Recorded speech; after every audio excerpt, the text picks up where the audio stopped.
Hello, Sports Recap fam. Here to talk about the Louisville game from yesterday. Um, the game yesterday was really two different games. It really was, and I know you as a Carolina fan don't want to take the moral victory, and I really don't either because I've seen way too many of these. But this little thing at the end may be much bigger than it ever has been in the last couple of years at Carolina football. And let's just talk about the first half real quick. I think it's just a brief rehash. Um, I don't know what the defense game plans for. I don't know what they do. What they do Tuesday through Thursday, Friday. What are they doing? Because for the second straight game, they go out there and Louisville runs his offense as if they were playing the freaking scout team. I mean, I think they had at least 350 yards in the first half.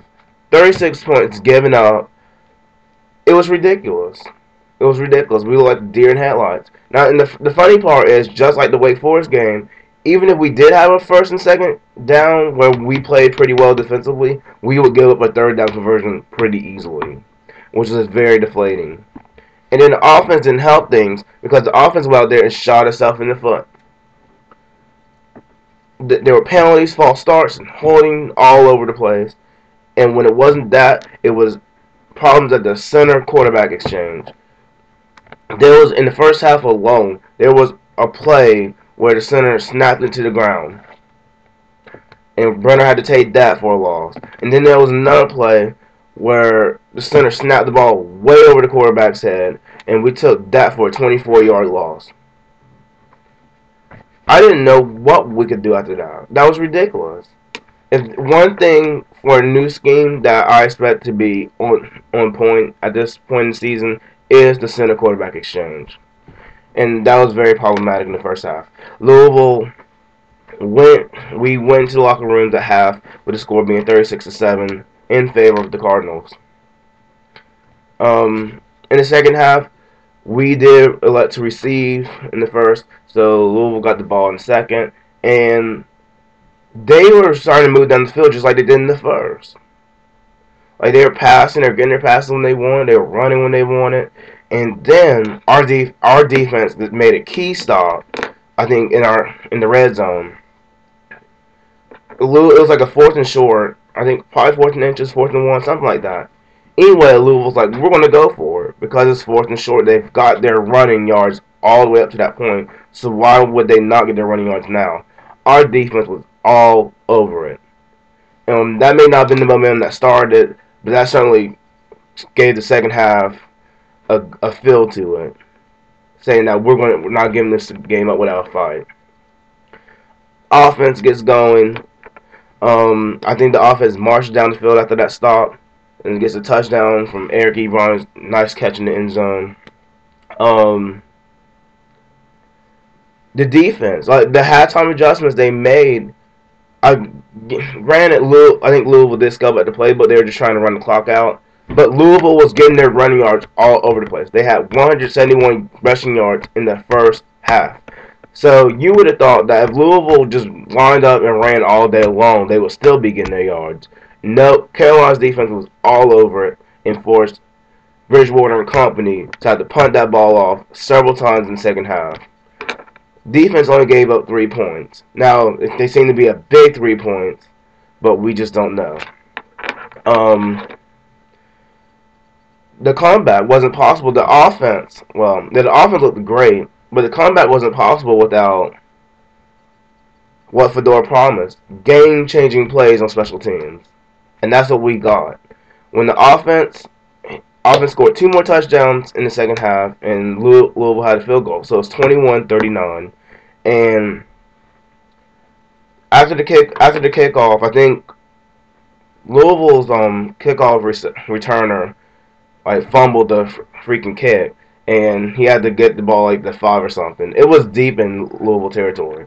So our defense came out ready to play. They forced into a third and long, and I don't think they sat Bridgewater at the moment, but they put a lot of pressure on him on third and long. Now, Louisville did not run on these third downs. They were trying to convert these third downs. So it's not like our defense was just stopping the run all over the place. The defense came to play in the second half. Give them some credit. So it's fourth down. Time for Louisville to punt. And here we go. First game-changing play on special teams. Romar Morris comes in, blocks the punt, so we get the ball at I think it's 6 or 7. It was deep in Louisville territory. And the offense cashes it in a couple plays later. I think that was the Ebron screen. And then the very next kickoff. Let me see. I'm trying to remember this. Yeah, the punt block definitely happened with 21-39. And then I think after a couple possessions, we start Louisville again. And then a kickoff later, we scored another touchdown, so it's 39-34. And we kicked the ball to them, and they look like I was scared of our special teams the entire time because Louisville was getting some decent return yards. And then our unit forces a fumble. So we get the ball once again deep in Louisville territory. It's probably the 20. It was deep. We got a chance. Our offense moved all the way to the 4, I think. It was 3rd and 4, I think. And then we had some false start, so it became 3rd and 9. But we were 4 yards short at the end of the day of winning this game. Our offense, it sucks to lose this game especially because the ball hit Eric Highsmith right in his hands when Brent ran through it. It was a perfect 4th down. And while Louisville's defensive player was grabbing the dude's face mask hard, and they probably should have called something, Highsmith probably should have came down with that pass. I kind of feel for him because I know he wanted to come down with it. There's a lot of fight in our heels. The defense came out just totally different. That's probably the best I've seen our defense play in quite some time. And Louisville is not a bad offense. They were scaling it back, but like I said, Louisville at some point had to scale back up, and they couldn't because our defense didn't give them an inch. Give the defense some credit. Oh, and that offense, I think that's the closest thing we've come to Fedora football since we started this scheme. When we were staging our comebacks, Brent Brown was looking comfortable in the pocket, just hitting receivers left and right, reading when Louisville's blitzing all over the place. I mean, we were snapping the ball 25 seconds left on the play clock. Pretty much what Fedora wanted. And Louisville's defense was like a deer in headlights.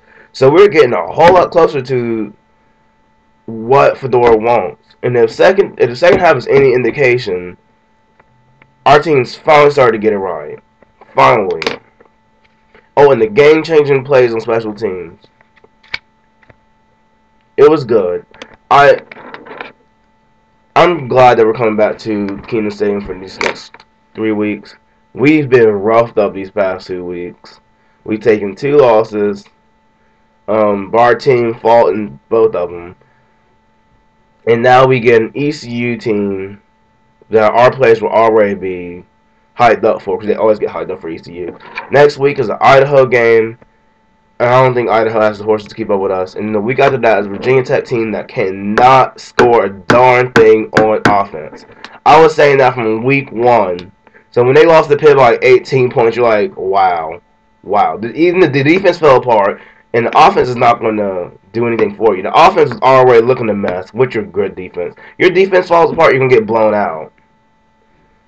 So you got where this team's heading right now. We are 1-2. But against these, ECU is not offensively challenged, but we just bitter. Our team's just bigger, better, stronger. So I'm just expecting that kind of result. Idaho, same. Virginia Tech, they don't have the offense. So we can score on them, we'll be fine.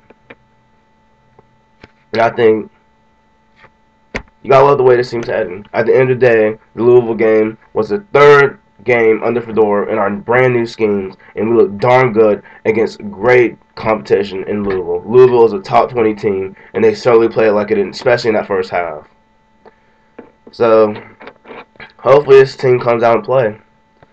Come Saturday, we'll be facing ECU. Alright, thanks for listening. Talk to y'all later.